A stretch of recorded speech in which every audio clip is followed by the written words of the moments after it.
வணக்கம் viewers, welcome back to phone arena Tamil. நம்ம Realme Watch S Pro அதோட unboxing பார்த்தோம். ஸோ இப்போ அதை தொடர்ந்து இன்டெப்த் ரிவ்யூவே போட்டுடலாமேன்னு சொல்லி ஒரு ஐடியா. நிறைய பேருக்கு வந்து இப்போ இந்த 10,000 ரூபாய்க்கு வந்து எந்த வாட்ச் வாங்கலாம் அப்படின்ற நிறைய கன்ஃபியூஷன் வேறு இருக்குது. அதுக்கு மத்தியில் ஆல்ரெடி இந்த ப்ராடக்ட் பற்றி பார்த்துருப்பீங்க. இதை பற்றி நம்ம இன்னும் எக்ஸ்க்ளூசிவாக இன்டெப்த் பார்ப்போம், லாங் டேர்ம் ரிவ்யூ மாதிரி. அதுக்கு முன்னாடி வந்து இப்போ Realme Watch S Pro பற்றி தான் பார்க்க போகிறோம். இந்த வாட்சை வந்து யாருக்கு ரெக்கமெண்ட் பண்ணலாம் அப்படிங்கிறதுக்கு நான் ஃபஸ்ட்டே விஷயத்தை சொல்லிடுறேன்.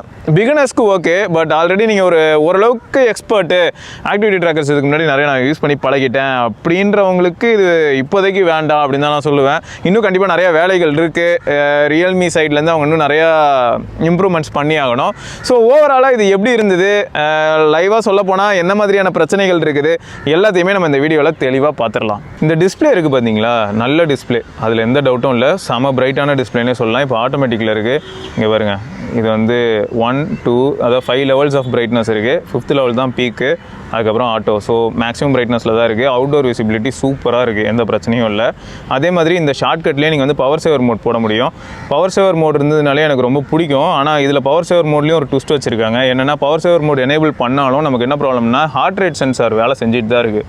நார்மலாக இப்போது அமேஸ்ஃபிட்டோட ப்ராடக்ட்ஸ்லாம் என்ன ஆகும்னா, பவர் சேவர் மோட் ஆன் பண்ணிட்டீங்கன்னா எப்போ நான் இதை யூஸ் பண்ணுவேன்னா மேக்ஸிமம் வந்து கையிலேருந்து வாட்சை கலட்டும் போது யூஸ் பண்ணுவேன். இதில் என்ன ப்ராப்ளம்னா, இப்போ அது கலட்டும் போது நான் பவர் சேவர் மோட் போட்டாலும் ஹார்ட் ரேட் துடிச்சிட்டு தான் இருக்குது. சும்மா வேஸ்ட்டாக யூஸ் பண்ணிட்டு தான் இருக்குது.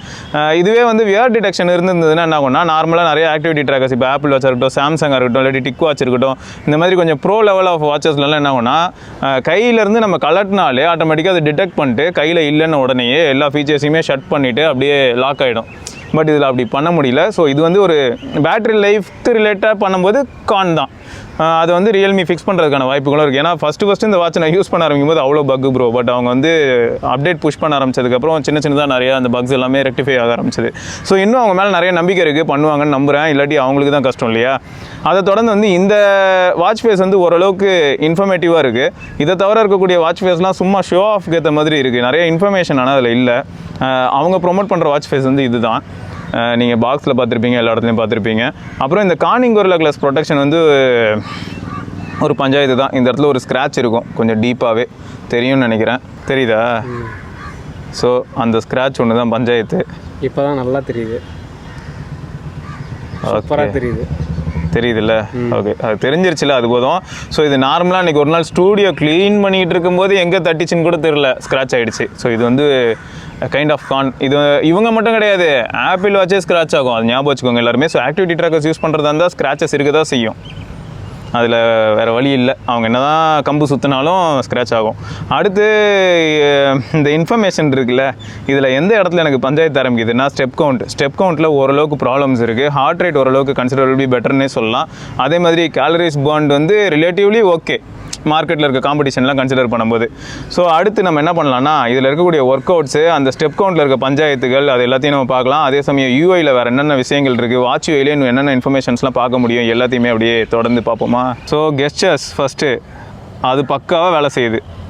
இந்த ஒரு விஷயம் எனக்கு ரொம்ப பிடிச்சிருந்தது Realme Watch S Proவில்.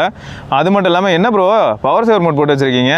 அது ஒன்றும் இல்லை ப்ரோ, பவர் சேவர் மோட் போட்டால் இன்னும் பேட்டரி லாங் லாஸ்டிங்காக இருக்கும். நான் எப்போ ஆக்டிவிட்டி பெர்ஃபார்ம் பண்ணுறனோ அந்த டைம் மட்டும்தான் வாட்சை ஃபுல் ஃப்ளெஜ்டாக யூஸ் பண்ணுவேன். நோட்டிஃபிகேஷன்ஸ்லாம் எப்படி ப்ரோ வருது? அதெல்லாம் வருது. கால் நோட்டிஃபிகேஷனாக இருக்கட்டும், எல்லாமே வருது. இதில் வந்து ஸ்பீக்கர் கிடையாது, மைக்ரோஃபோன் கிடையாது, அது ஞாபகம் வச்சுக்கோங்க. ஸோ ஓவராலாக ஃபஸ்ட் நம்ம என்ன பண்ணுவோம், உள்ளே போயிட்டு என்னென்ன இருக்குன்னு ஃபஸ்ட்டு காமிச்சிடலாம். என்னென்ன இருக்குங்கிறதோட அந்த ஸ்க்ரீன் டைம் மட்டும் இன்க்ரீஸ் பண்ணி விடுவோம். அதனால தானே அது அடிக்கடி ஆஃப் ஆகிட்டே இருக்குது. ஸோ 20 செகண்டுக்கு மாற்றிட்டேன். ஆல்வேஸ் ஆன் டிஸ்பிளே இருக்குது. பட் ஆல்வேஸ் ஆன் டிஸ்பிளே வச்சா என்ன ஆகும்னு உங்களுக்கே தெரியும். அதை வந்து ஆட்டோமேட் பண்ணி நம்ம வச்சுக்கலாம். அதாவது அந்த டைம் இன்டர்வலுக்கு ஏற்ற மாதிரி நம்ம வைக்கலாம். அதுக்கான ஆப்ஷன் கீழே இருந்தது பார்த்தீங்களா. இந்த டைம்லேருந்து இந்த டைம் வரைக்கும் இருந்தால் போதும். இந்த டைம் அதாவது இப்போ நைட் டைம்லலாம் இது ஆனில் இருக்கணும்னு அவசியம் இல்லை. அந்த மாதிரி நம்ம வந்து டிசேபிள் பண்ணிட்டு போயிட்டே இருக்கலாம். அப்புறம் ரைஸ் டு வேக் பொறுத்த வரைக்கும் பக்காவாக வேலை செய்யுது, அந்த எந்த பிரச்சனையும் இல்லை. அதே மாதிரி வைப்ரேஷன் ஸ்ட்ரென்த்தும் சூப்பராக இருக்குது ப்ரோ. அதுலேயும் எந்த ப்ராப்ளமும் இல்லை. மாடரேட்டில் இருக்கும்போதே எனக்கு வந்து சீரியஸாக சொல்லணும்னா இது நல்ல வைப்ரேஷன் ஸ்ட்ரென்த்னே சொல்லலாம். ஸ்ட்ராங் வச்சிங்கன்னா இன்னும் பக்காவாக இருக்கும். டு நாட் டிஸ்டர்ப் மோடும் வேலை செய்யுது, அதுலேயும் எந்த ப்ராப்ளமும் இல்லை. அப்புறம் சிஸ்டம் ஆப்ஷன்ஸ்குள்ளே போனீங்கன்னா அந்த restart, power off, reset, regulatory information and about, இது வந்து யாரும் அதுக்குள்ளே போகிறது இல்லைன்னு வச்சுக்கோங்க. இந்த இன்டர்ஃபேஸ் வந்து ஓரளவுக்கு ஒரு ஸ்மார்ட் வாட்ச்க்கான ஃபீலை கொடுக்குது. பட் இது வந்து ஒரு கம்ப்ளீட் ஸ்மார்ட் வாட்சாக இருக்கா அப்படின்றது தான் நம்ம இப்போ இந்த வீடியோவில் தெளிவாக பார்க்க போகிறோம். ஸோ ஃபஸ்ட்டு இந்த ஒர்க் அவுட்குள்ளே போவோம். அதுக்கு முன்னாடி சரி அலாம் இது எல்லாருமே நார்மலாக யூஸ் பண்ணுவீங்க, அதனால தான் சரின்னு இதுக்குள்ளே போனேன். ஸோ அலார்ம் வந்து நம்ம இங்கே செட் பண்ணலாம். ஏன்னா இது நிறைய பேர் கேட்டிருந்தீங்க, ப்ரோ அலாரம் வந்து ஸ்டாண்ட் அலோனாக செட் பண்ண முடியுமா, ஏன்னா ஆப்புக்குள்ளே போய்ட்டு செட் பண்ணுறதுலாம் செம்ம கடுப்பு அப்படின்னீங்க. ஸோ ஸ்டாண்ட் அலோனாக செட் பண்ண முடியும். அதுக்கப்புறம் வந்து காம்பஸ் காலிப்ரேஷன் அதெல்லாம் நம்ம வந்து பண்ணிக்கலாம். நம்ம இருக்கிற டெரெயின் லொக்கேஷனுக்கு ஏற்ற மாதிரி நம்ம வந்து அதுவும் பண்ணிக்க முடியும். ரைட்டு, இந்த ஒர்க் அவுட்டு அப்படின்னு சொல்லிட்டு இருந்தேன்ல, இந்த ஒர்க் அவுட்குள்ளே போகும்போது என்னென்ன ஒர்க் அவுட்ஸ் இருக்குன்னு நான் ஃபஸ்ட்டு சொல்கிறேன். Outdoor run, indoor run, outdoor walk, outdoor cycle, indoor cycle, hiking, swimming, basketball, yoga, rowing, elliptical trainer, அப்புறம் cricket, strength training, free workout. So இதெல்லாம் இருக்குது. இதில் என்ன ஒரு ட்விஸ்ட்டுனா, நம்ம ஏதாவது ஒரு ஒர்க் அவுட்குள்ளே இருக்கும்போது, இப்போ சைக்கிளிங் இருக்கும்போது எனக்கு ஸ்டெப் கவுண்ட்டுங்கிறது வந்து லாஜிக்கே இல்லாத விஷயம் தான். சைக்கிளிங் ஓட்டும் போது யாரையா நடக்க போகிறா, நியாயமான பேச்சு. ஸோ அப்போல்லாம் வந்து ஸ்டெப் கவுண்ட் இல்லை அப்படின்னா அக்செப்ட் பண்ணிக்கலாம். பட் இங்கே ப்ராப்ளம் என்னென்னு பார்த்தீங்கன்னு வச்சுக்கோங்களேன், நான் இப்போ சப்போஸ் ஸ்ட்ரென்த் ட்ரைனிங்கோ இல்லாட்டி ஃப்ரீ ஒர்க் அவுட்டோ கொடுத்துருந்தேன்னா அப்போ கூட இது என்ன பண்ணுதுன்னா நிறைய தடவை வந்து ஸ்டெப் கவுண்ட்டே எடுக்க மாட்டேங்குது. அதை இப்போ நம்ம லைவாகவே பார்ப்போமே. ஃபஸ்ட்டு இப்போ வாட்சோட ஃப்ரண்ட்டில் வந்து 2013 அப்படின்னு இருக்கு இல்லையா, இந்த 2013 ஸ்டெப்ஸில் அப்படியே இருக்கட்டும். நான் இங்கேருந்து ஒரு 50 ஸ்டெப் எடுத்துகிட்டு வரேனே, என்ன ஆகுதுன்னு பார்க்கலாமா?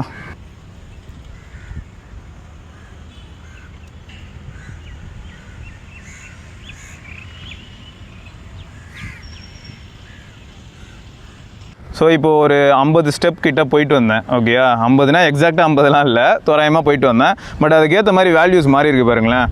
2013 இருந்தது, இப்போ மாறிச்சா, ரிஃப்ரெஷ் ஆச்சா, 2087 மாறி இருக்குது.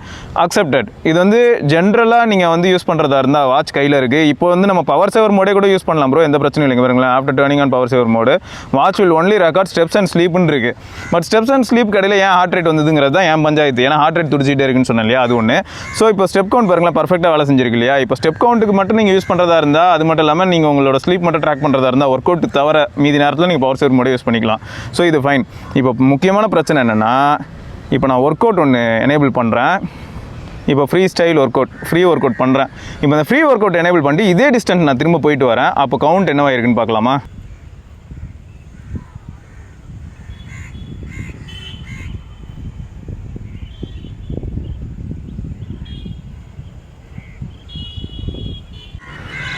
ரைட்டு. ஸோ இப்போது பாருங்களேன், ஒரு 50 செகண்ட் கிட்ட ஒர்க் அவுட் பண்ணியிருக்கேன்னு இருக்குது.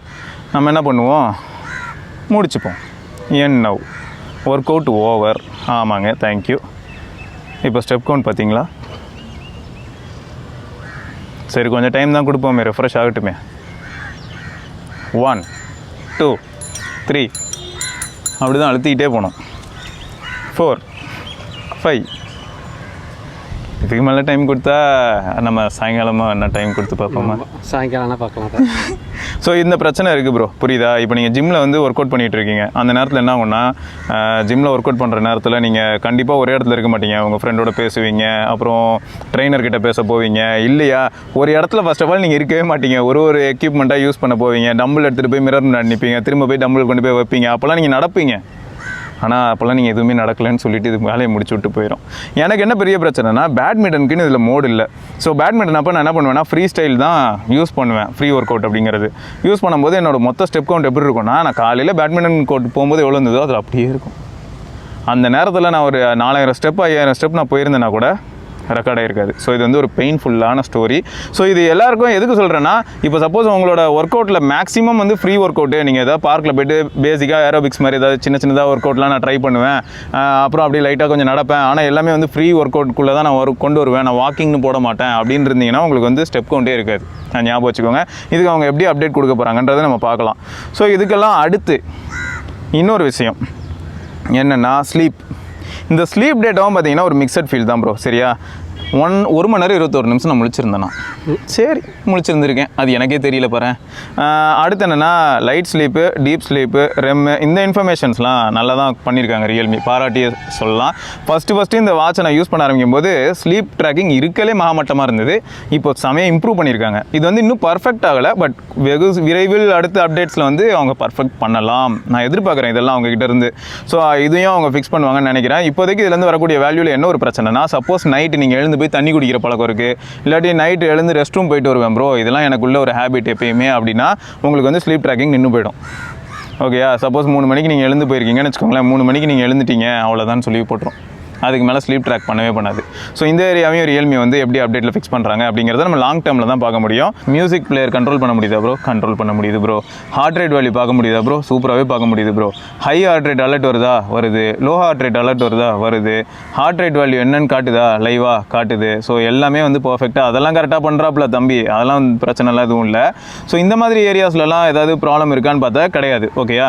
பட் அவங்க எந்த இடத்துலலாம் கோட்டை விட்டு வச்சுருக்காங்கங்கிறது தான் இவ்வளோ நேரம் நான் சொல்லியிருந்தேன். இதை தவிர இன்னும் மீதி ஃபீச்சர்ஸ் இருக்கு இல்லையா? என்னெல்லாம்னு பார்த்தீங்கன்னா, கேமரா ஷட்டருக்கு வந்து நம்ம இதை ரிமோட்டாக யூஸ் பண்ண முடியும். ஸோ அது ஒர்க் ஆகும். அதே மாதிரி ரிமைண்டர்ஸு, ஒர்க் அவுட் ரெக்கார்ட்ஸு. இப்போ ஒர்க் அவுட் ரெக்கார்ட் பொறுத்த வரைக்கும் பாருங்களேன், இது வரைக்கும் நம்ம என்னென்ன ஒர்க் அவுட் பண்ணியிருக்கோமோ அது எல்லாமே இங்கே லிஸ்ட் ஆகிருக்கும். எனக்கு இந்த அவுட்டோர் ஆக்டிவிட்டி பொறுத்த வரைக்கும் இதில் ஜிபிஎஸ் இன்பில்ட் இருக்குது. ஸோ அவுட்டோர் ஆக்டிவிட்டினா இப்போ அவுட்டோர் ரன்னிங் நீங்கள் போனாலோ இல்லாட்டி வாக்கிங் போனாலோ இல்லாட்டி சைக்கிளிங் போனாலோ உங்களுக்கு டேட்டா கிடச்சிரும். இதில் என்னென்னா இந்த ஆவரேஜ் ஸ்பீட்லாம் ஓகே, இதெல்லாம் இம்ப்ரூவ் பண்ணிட்டாங்க. அதேமாதிரி இந்த டாப் ஸ்பீட் கூட ஓரளவுக்கு இம்ப்ரூவ் பண்ணிட்டாங்க. இதெல்லாம் இம்ப்ரூவ் பண்ணிட்டாங்க. ஃபஸ்ட் ஞாபகம் இருக்கா, தலைவரில் தான் 140 கிலோமீட்டர் வாங்க போனேன் சைக்கிளிங்கு. அதேமாதிரி வாக்கிங் போனேன்னா 40 கிலோமீட்டர் ஃபாஸ்ட்லாம் வாக் பண்ணியிருந்திருக்கேன். உசைன் போல்ட்டே பயந்துட்டாருன்னு வச்சுக்கோங்க. ஸோ அந்த மாதிரி சுச்சுவேஷன்லாம் நடந்துருந்துருக்கு. இப்போ வந்து ஒரு அப்டேட்க்கு அப்புறம் இதெல்லாமே ஓரளவுக்கு ஃபிக்ஸ் ஆகிடுச்சு. இப்போ ஃபைனலாக இவங்க கிட்ட இருக்க ஒரு ப்ராப்ளம் என்னென்னா, லைவாக உங்களோட ஸ்பீட் என்னன்னு நீங்கள் பார்க்குறீங்க. இப்போ வாட்ச் வந்து கையில் மாட்டிருக்கீங்க, சைக்கிள் ஓட்டிகிட்டு இருக்கீங்க, லைவாக ஸ்பீட் என்னன்னு பார்த்தீங்கன்னா ரொம்ப வந்து அப்படியே ஃப்ளக்சுவேட் ஆகிட்டே இருக்கும். இப்போ 20 கிலோமீட்டர் ஸ்பீடில் நீங்கள் போகிறீங்கனாலும் திடீர்னு 20, அதாவது எப்படி திரும்ப காட்டும், 21.5, டப்புன்னு பார்த்தா 18.5, டப்புன்னு பார்த்தா திரும்ப 20.2 இப்படி காட்டும். ஒரு வேல்யூவில் ஸ்ட்ராங்காக கான்சிஸ்டண்ட்டாக இருக்கவே இருக்காது. நீங்களும் பார்த்தீங்கன்னா அதுக்கேற்ற மாதிரி நீங்கள் ஆல்ரெடி நீங்கள் கன்சிஸ்டண்ட்டாக ஓட்டிகிட்டு இருப்பீங்க, பெடல் பண்ணிட்டு இருப்பீங்க, உங்கள் ஸ்பீடு உங்களுக்கு தெரியும், நீங்கள் கன்சிஸ்டண்ட்டாக தான் போயிட்டு இருக்கீங்கன்னு. பட் தலைவர் வந்து கான்ஸ்டண்ட்டாக ஒரு வேல்யூ காட்ட மாட்டார், ரொம்ப ஃப்ளக்சுவேட் ஆகி காட்டும். அது சப்போஸ் வந்து இப்போது ஒரு 0.3, 0.5 வித்தியாசம் இருந்ததுன்னா பரவாயில்ல. பட் இதில் ரொம்ப டிஃப்ரென்ஸ் காட்டுறதுனால கொஞ்சம் அது அனாயிங்காக இருக்கும். பட் இது எல்லாமே அவங்க எப்படியும் இம்ப்ரூவ் பண்ணுவாங்கன்னு எதிர்பார்க்குறேன். இதை தொடர்ந்து இன்னும் வேறு என்னென்ன ஃபீச்சர்ஸ்லாம் இருக்குது அப்படின்னு பார்த்தா, நம்ம வந்து வெதர் ரிப்போர்ட் பார்த்தோம், அப்புறம் மியூசிக் கண்ட்ரோல் பார்த்தோம், ஸ்லீப் பார்த்தோம், ஸ்டாப் வாட்ச் இருக்குது. ஸ்டாப் வாட்ச் தவிர டைமர் இருக்குது, ப்ரீடிஃபைன்ட் வேல்யூஸோட ரெடியாக இருக்குது நம்ம யூஸ் பண்ணுறதுக்கு. அதை தவிர கஸ்டமைஸும் பண்ணிக்கலாம். ஸோ மேக்ஸிமம் 2 hours வரைக்கும் அவங்க ப்ரீடிஃபைன் கொடுத்துருக்காங்க. 1 minute 2 hours வரைக்கும் நம்ம யூஸ் பண்ணிக்க முடியும். ஸோ இந்த டைமர் இதெல்லாமே ப்ரீடிஃபைண்டாக இருக்கிற அதே நேரத்தில் ஃபைன் மை ஃபோன் ஆப்ஷனும் பக்காவாக இருக்குது. ஸோ இதில் நம்ம கிளிக் பண்ணோன்னா ஃபோன் ரிங் ஆக ஆரம்பிக்கும். அது ஒரு நல்ல ஆப்ஷன். அதேமாதிரி கேமரா ஷட்டர் நான் சொன்னேன்ல, அதுவும் பக்காவாக யூஸ் பண்ண முடியுது. ஸோ இவ்வளோதான், ரொம்ப மினிமலாக இருக்குது. பட் பக்காவாக இருக்குது. கிராஜுவலாக கண்டிப்பாக இம்ப்ரூவ் ஆகுன்றது மட்டும் தெளிவாக தெரியுது. இன்னொரு ட்விஸ்ட் என்னன்னா, இவ்வளோ நேரம் நீங்கள் வீடியோ பார்த்துட்டு இருக்கீங்க, அந்த 2087 தாண்டி அது போல் ஞாபகம் வச்சுக்கோங்க. ஸோ கொஞ்சம் கொஞ்சம் பஞ்சாயத்து இருக்க தான் செய்யுது. அதை அப்டேட் மூலமாக தான் ஃபிக்ஸ் பண்ண முடியும். ஸோ நம்ம இவ்வளோ நேரம் ரியல்மி வாட்சை பற்றி நிறைய விஷயங்கள் பார்த்தோம். அதே சமயம் இதில் நோட்டிஃபிகேஷன் அப்படின்னு வந்ததுன்னா பக்காவாக இருக்குது. நோட்டிஃபிகேஷனில் ஒன்றும் பெரிய பிரச்சனை இல்லை. நான் எஸ்எம்எஸ்க்கு மட்டும் தான் வச்சுருந்தேன். அது மட்டும் இல்லாமல் கால்ஸ்க்கு வச்சுருந்தேன். ஸோ நீங்கள் கால் ரிஜெக்ட் பண்ணலாம், இல்லாட்டி சைலண்ட் பண்ணலாம். மற்றபடி ஆப் லெவலில் ஏதாவது காட்டலாமா அப்படின்னு நான் யோசிக்கும் போது பெருசாக எந்த சேஞ்சஸுமே இல்லை. ஏன்னா இதுக்கு முன்னாடியே நீங்கள் வந்து அன்பாக்சிங்கில் பார்த்தீங்க இல்லையா, ஆப்பில் அவ்வளோதான். அதுக்கு மேலே வேறு எதுவும் புதுசாக அவங்க வந்து அப்டேட் மூலமாகவோ இல்லாட்டி வேறு ஏதாவது சேஞ்சஸ் கொண்டு வந்தாங்களான்னா எதுவும் கிடையாது. அதனால தான் ஆப்பை மட்டும் ஸ்கிப் பண்ணுறோம். அது மட்டும் இல்லாமல் லென்த் ஆஃப் த வீடியோ ஓரளவுக்கு ஷார்ட் பண்ணலாமேன்னு தான், வேறு எதுவும் இல்லை. சப்போஸ் ஆப்பில் ஏதாவது பெரிய சேஞ்சஸ் வந்ததுன்னா ஃப்யூச்சரில் வரக்கூடிய வீடியோவில் தெளிவாக அதையும் நாங்கள் மென்ஷன் பண்ணுவோம். ஓகேயா? ஸோ மறக்காமல் சப்ஸ்கிரைப் பண்ண பெல் ஐக்கானையும் ப்ரெஸ் பண்ணுங்கள். அடுத்த வீடியோவில் சந்திக்கிறேன். அது வரைக்கும் சிவபரணி, நன்றாயப்பன். தேங்க்ஸ் ஃபார் வாட்சிங். பார்ப்போம். பாய்.